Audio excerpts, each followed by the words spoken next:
Hello, dear AI enthusiasts. Today I'm showing you something that completely blew me away last week. I asked O3 Mini High how many strawberries I need for a smoothie, and instead of a simple answer, I got a 5-minute lecture about fruit proportions, nutritional profiles, and the cultural history of smoothies. The overthinking problem in modern AI language models is real, and it affects us all. Stay tuned if you want to learn why the latest AI models sometimes think too much, and what we can do about it. Do you know this feeling? You ask your AI assistants a simple question and get an answer that's as long as my shopping list right before Christmas. Last week, I tested 3 different AI models, and the overthinking problem fascinated me so much that I researched for days afterward. The results really surprised me, and I can hardly wait to share them with you because honestly, we could all benefit from more efficient AI answers, right? The latest AI models like OpenAI's O3 or Deepsek V3 have made a huge leap in their ability to solve complex problems. Their big advantage, they think like humans for an extended period before answering. You could say they've finally learned to think before speaking, something many people in my Zoom meetings still haven't mastered. This approach is called scaling test time compute. They use more computational resources during inference to give better answers. But here comes the plot twist that nobody saw coming. These models have a problem that we all know from our own lives. They sometimes think way too much, especially with simple questions.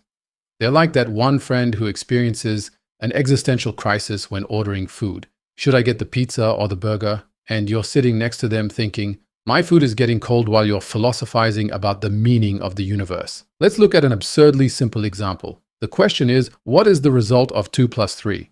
A question that even my 6-year-old nephew can answer between 2 spoonfuls of chocolate pudding. A normal AI model would answer briefly and concisely, the result of 2 plus 3 is 5. Done, finished. But an O3 type model, oh, hold on tight, is like asking a philosophy professor for the time. It would start with a first solution. To calculate 2 plus 3, I add the 2 numbers. 2 plus 3 equals 5, so the answer is 5. So far, so good. But that's where it really begins. Solution 2, I can decompose the numbers in different ways. 2 can be written as 1 plus 1 and 3 as 2 plus 1, and so on, all the way to solution 13. On average, O3-like models use about 1,953% more tokens than conventional models to arrive at the same answer. 1953% more. That's like taking a Formula 1 racing car to drive to the mailbox at the end of the street. This overthinking is, of course, insanely inefficient. And that's exactly what the researchers studied. Even more interesting, the models think the most about simple tasks. For difficulty level 1 problems, the simplest ones, Deepsek V3 produced an average of 3.7 solution rounds. At level 5, the really tough problems, it was only 3.0 rounds. In my self-experiment last week, I found this confirmed. The more complex my question was, the more focused the answer was. But as soon as I asked about something simple, like, how long do I cook an egg?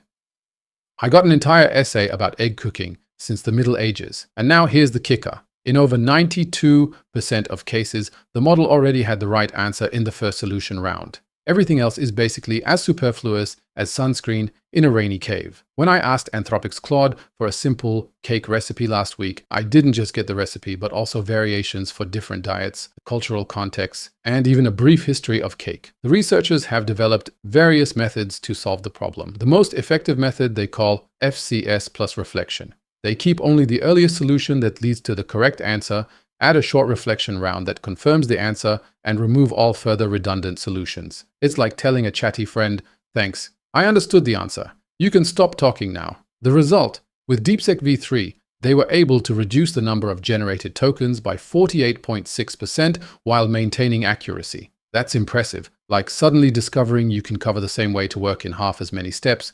For simple mathematical problems, the optimized version of the model could even generate about 60% fewer tokens while maintaining the same accuracy or even slightly increasing it. That would be like being able to cut your electricity consumption in half without having to give up Netflix. This research shows us something really fascinating. Intelligent thinking doesn't just mean finding correct answers, but also knowing when to stop thinking. It's like a good joke. Timing is everything. When I worked on AI systems myself, I was often impressed by the sophisticated answers until I realized that less is sometimes more.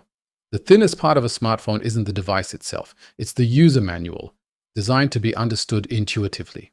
This elegance is exactly what we should expect from our AI systems as well, especially at a time when AI computing costs and energy consumption are important topics. This optimization could make a big difference. When I worked on an AI project a month ago, I was able to halve the API costs simply by writing more precise prompts that cause less overthinking. What can we learn from this as AI enthusiasts? First, more isn't always better.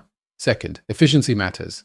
The ability to use appropriate computing resources for the difficulty of a task is a sign of real intelligence. And third, balance is important. A model should find the right balance between thorough thinking and quick response.